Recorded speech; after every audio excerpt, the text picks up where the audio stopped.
ඉන්නවද? හායි. මගේ නම රසිකා. ඉතින් අද ඔයගොල්ලන්ට මම අරන් ඇවිල්ලා තියෙන්නේ ගොඩාක් සතුටින් කියන්න පුළුවන් වීඩියෝ එකක් නෙමෙයි.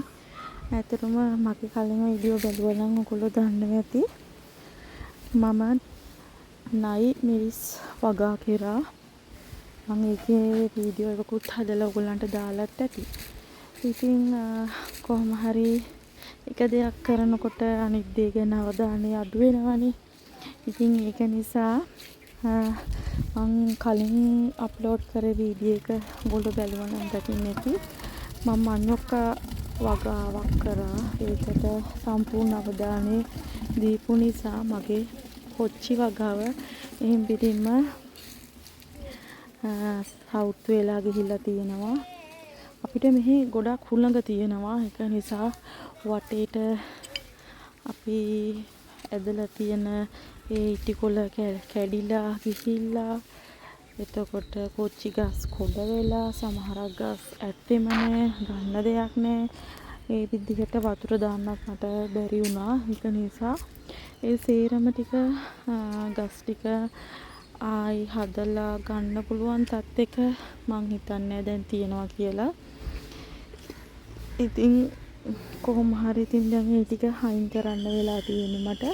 මං ඒකේ දෙගමනක් තුන් ගමනක් විතර වගේ තමයි ආදායමක් ගන්න පුළුවන් උනේ. අවධානය නැති වුණොත් ඒවා සේරම විනාශ වෙනවා ළමයි වගේ තමයි ඉතින් මම කලින් කොච්චි දාලා තිබ්බේ පොට්ටල ඒ පොට් ටික සේරම මම ආයිත් ඒවට කුකුල් පෝර ඒවා දාලා හදලා ගත්තා. මං හිතා ඉන්නවා මේවා ඉඟුරු හිටවන්න කියලා. මට බෝ කර ගන්නත් ඕනි, බීජ ගන්නත් ඕනි නිසා මම ඒ ටිකේ ඉඟුරු හිටවන්න කියලා තමයි හිතාගෙන ඉන්නේ. ඉතින් හරිම දුකයි. මොකද ගොඩාක් මහන්සියෙන් තමයි මම මේ කොච්චි වගාවක් කරගෙන ගියේ. ඉතින් මට ඒකේ අද දැන් වෙනකොට කොච්චි මිලත් වැඩි. ඒ වෙනකොට මගේ කොච්චි ගෑස් ටික සේරම සවුත් වෙලා ගිහිල්ලා ඉවරයි. ඉතින් කොච්චි කියන්නේ ගොඩක් අවධානයෙන් හදන්න ඕනි බෝගයක්. ඒක මොකද ඒක ටක් ගාලා කොඩ වෙන එක, එතකොට පිටිමකුණෝ ඒ වගේ රෝග එන ප්‍රතිශතය වැඩි එලිමහනේ හදද්දී. ඒක නිසා අවධානයෙන් ඉඳලා හැමතිස්සෙම බලලා තමයි කොච්චි වගේ දෙයක් වගා කරන්න ඕනි.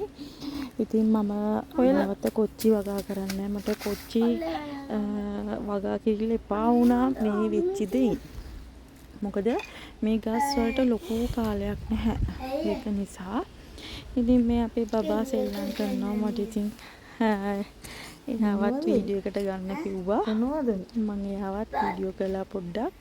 ඉතින් දුකයි මොනවා කරන්නද. ඉතින් මම හිතනවා ඔයාලා මේ වීඩියෝ එක බලයි කියලා. දැන් ඔයාලගේ අදහස් මාත් එක්ක බෙදා ගන්න. මාව සබ්ස්ක්‍රයිබ් කරන්න.